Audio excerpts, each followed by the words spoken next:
देश भर में चुनावी माहौल गर्म है। लोकसभा चुनाव के महाकुंभ में 2 चरणों का मतदान संपन्न हो चुका है। बिहार में इन 2 चरणों के मतदान में 9 सीटों पर लोकसभा के चुनाव हुए। उन 9 लोकसभा सीटों में सबसे हॉट सीट बनी रही पूर्णिया, जहां से 5 बार के सांसद पप्पू यादव ने अपनी पार्टी जन अधिकार पार्टी का कांग्रेस में विलय करने के बाद भी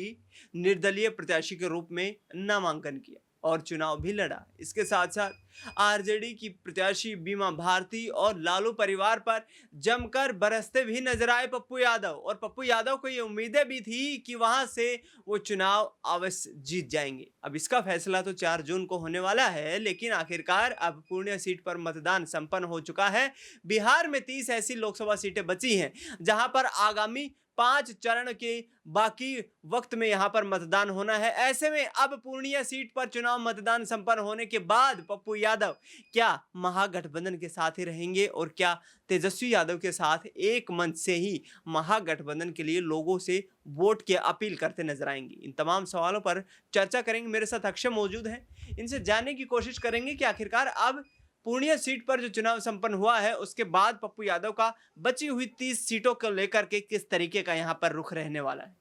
देखिए, जिस तरीके से पप्पू यादव का शुरुआत से ही हमें रवैया पूर्णिया को लेकर देखने को मिला, वो वाकई में कहीं न कहीं कुछ हद तक हैरान कर देने वाला भी था। पप्पू यादव का राजनीतिक करियर ऐसा रहा, या गौर करेंगे तो सीधे तौर पर मिलेगा कि 5 बार वो सांसद बने हैं अपने राजनीतिक करियर में। 5 में से 3 बार पुणे से चुने गए और 3 में से भी 2 बार यहाँ निर्दलीय चुने गए। यानी कि पप्पू यादव निर्दलीय चुनावी मैदान में पूर्णिया से उतरे तो भी जीत 2 बार दर्ज कर चुके हैं और इस बार भी जीत दर्ज कर लेते अगर पहले उतरते। ऐसे में एक सवाल ये बनता है कि पप्पू यादव ने आखिर कांग्रेस में ही क्यों अपनी पार्टी का विलय किया? ये कहीं ना कहीं लोगों के जहन में आता होगा, तो उसमें ये बात निकलकर सामने आती है कि पप्पू यादव को जिस तरीके से ये कहीं ना कहीं मन में रहा कि वो इंडिया गठबंधन के प्रत्याशी बन जाएंगे, तो एनडीए के सामने एनडीए का जो प्रत्याशी संतोष कुशवाहा है, जिसके पीछे जेडीयू है, जिसके पीछे भारतीय जनता पार्टी है,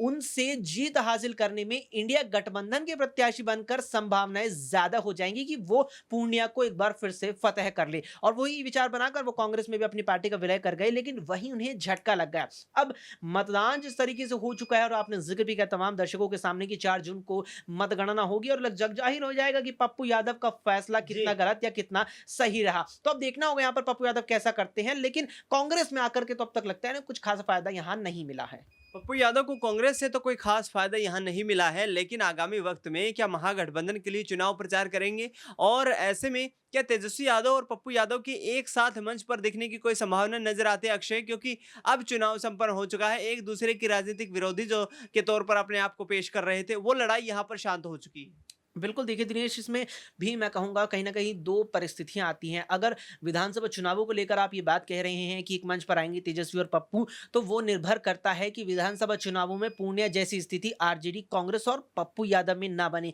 पप्पू यादव फिर से किसी विधानसभा या किसी विधानसभा क्षेत्र या एक से ज़्यादा विधानसभा क्षेत्र को लेकर अपना ऐसा मन ना बनाएँ अगले साल होने वाले राज्य के विधानसभा चुनाव में, जैसा उन्होंने अब बनाया। वैसा ही रवैया रखेंगे तो आरजेडी के साथ, तेजस्वी के साथ मंच पर नज़र नहीं आएँगे। लेकिन अगर विधानसभा चुनावों में जेडीयू एनडीए का हिस्सा ही रही और एनडीए के सामने मजबूती से चुनाव लड़ने का मन कांग्रेस और आरजेडी ने संयुक्त रूप से बनाया, तो पप्पू यादव निश्चित तौर पर यहां तेजस्वी यादव के साथ मंच साझा करते दिख सकते हैं। बिल्कुल, पप्पू यादव आगामी वक्त में तेजस्वी यादव के साथ मंच साझा भी कर सकते हैं, क्योंकि इंडिया गठबंधन का वो हिस्सा है। पिछले दिनों जिस तरीके से उन्होंने एक बयान दिया था कि पूर्णिया को यदि बिहार की उपराजधानी बना दिया जाता है तो ऐसे में मैं बीजेपी को समर्थन दूंगा, यानी कि साफ तौर पर वो दरवाजे भी अपने आप के लिए खुले रखे हैं पप्पू यादव ने। ऐसे में अक्षय, क्या तेजस्वी यादव को झटका दे करके यहाँ पर या महागठबंधन को झटका दे करके यदि जीत दर्ज कर पाते हैं पप्पू यादव, तो क्या बीजेपी में जाने की कोई संभावना नजर आ रही है? देखिए, बिल्कुल यहाँ पर ये एक बड़ा सवाल मुझे लगता है आपने किया है, अहम सवाल ये यहाँ पर बन जाता है। पप्पू यादव का देखिए राजनीतिक करियर से अगर हम आगाज़ करें तो वही बात जिस तरीके से हमने चर्चा की पहले भी कि 5 बार सांसद रहे हैं, 3 बार लोकसभा सांसद वो पूर्णिया से रहे और 3 में भी 2 बार निर्दलीय, तो एक बार सपा के टिकट पर। यानी पूर्णिया की अगर मुख्य रूप से बात की जाए, पूर्णिया को केंद्र में अगर रखा जाए, तो पप्पू यादव जब कभी भी लोकसभा चुनाव लड़ने पूर्णिया पहुंचे हैं तो पूर्णिया की जनता ने उनका भरपूर समर्थन किया है, चाहे वो निर्दलीय चुनावी मैदान में आए हो, चाहे सपा की साइकिल पर सवार होकर आए हो, या फिर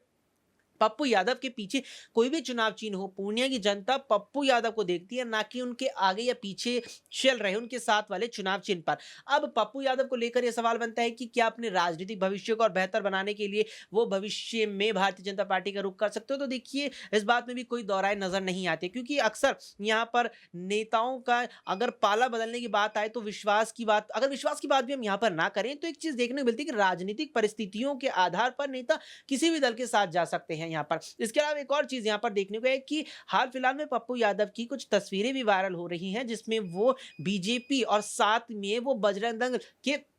जो यहाँ रैलियां हुई है, कार्यकर्ताओं के सम्मेलन, उसमें शामिल होती दिखी। इस प्रकार की तस्वीर इंटरनेट पर वायरल हुई। हालांकि इस पे 9 न्यूज़ की पुष्टि नहीं करता, लेकिन कुल मिलाकर के पप्पू यादव का एक वक्त में बीजेपी के प्रति भी बेहद अच्छा व्यवहार रहा है, बेहद अच्छा रुख रहा है। तो ये बात भी कहना शायद गलत नहीं होगा कि अगर राजनीतिक परिस्थितियां पप्पू यादव को बीजेपी के साथ ले जाने वाली बनी, तो वे भविष्य में कांग्रेस और आरजेडी दोनों को छोड़कर बीजेपी का दामन भी थाम सकते हैं। अक्षय, आखिरी सवाल ये रहेगा कि बिहार में 9 सीटों पर 2 चरणों में चुनाव संपन्न हो चुका है और तमाम जो दावे ठोके जा रहे थे, चाहे चिराग पासवान हो, चाहे भारतीय जनता पार्टी हो या फिर आरजेडी के नेता तेजस्वी यादव हो, आखिरकार 2 चरणों के मतदान के बाद आप बिहार में किस दल को किस पोजीशन पर देख रहे हैं? देखिए, जिस तरीके से यहाँ बिहार में एनडीए और मुख्य रूप से इंडिया गठबंधन के बीच मुकाबला है, ऐसे में 2 चरणों का आपने ज़िक्र किया, 9 सीटों पर मतदान संपन्न हो चुका है। यहाँ पर दिनेश, मुझे लगता है कि दल भी कहीं न कहीं महत्वपूर्ण हो जाते हैं। 9 सीटों का आपने ज़िक्र किया, जितना मुझे ज़हन में आता है 9 में से जहाँ तक है केवल 1 सीट ऐसी रही है जहाँ एनडीए की यहाँ आरएलजेपी रामविलास लोजपा ने चुनाव लड़ा, जबकि 8 सीटों पर जेडीयू और बीजेपी के प्रत्याशी थे। अब 1 सीट की यहाँ पर बात की जाए तो वो जमुई थी, जहाँ से चिराग पासवान की जीजा यहाँ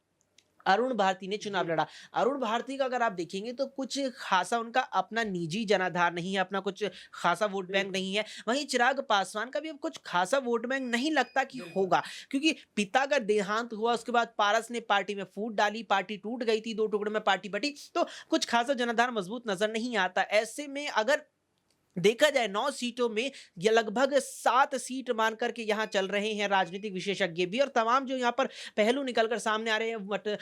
वोटिंग की यहाँ जो परसेंटेज है वो निकलकर सामने, उसके मुताबिक यही है कि लगभग 9 में से 7 सीटों पर यहाँ भारतीय जनता पार्टी नेतृत्व वाला इंडियन आगे नजर आ रहा है, जबकि 2 पर इंडिया गठबंधन। 2 सीटों पर इंडिया गठबंधन फिलहाल आगे नजर आ रहा है, जबकि पूर्णिया सीट को छोड़ दिया जाए तो यहाँ पर ये आंकड़ा जो है परिवर्तित भी हो सकता है, क्योंकि पप्पू यादव निर्दलीय प्रत्याशी के रूप में चुनाव लड़ रहे हैं और वहां से यदि वो जीत दर्ज करते हैं तो ये आंकड़ा और भी बढ़ सकता है इंडिया गठबंधन के फेवर में। लेकिन अब देखना ये होगा कि भारतीय जनता पार्टी जो तमाम दावे करती नजर आ रही है, तमाम तरीके की रणनीतियां तैयार करती नजर आ रही है, क्या 2024 के लोकसभा चुनाव में 2019 के आंकड़ों को दोहरा पाएगी? क्योंकि पप्पू यादव की बात कर ली जाए या तेजस्वी यादव की बात कर ली जाए, ये तमाम राजनेता एक तरीके से खुले मन से भारतीय जनता पार्टी और प्रधानमंत्री नरेंद्र मोदी की नीतियों को खुलकर यहाँ पर लोगों के सामने उनका विरोध करते नजर आ रहे हैं और लोगों के बीच एक विश्वास पैदा कर रहे हैं कि यदि परिवर्तन होगा तो हम अपने मैनिफेस्टो के तमाम दावों को पूरा करेंगे। इस पर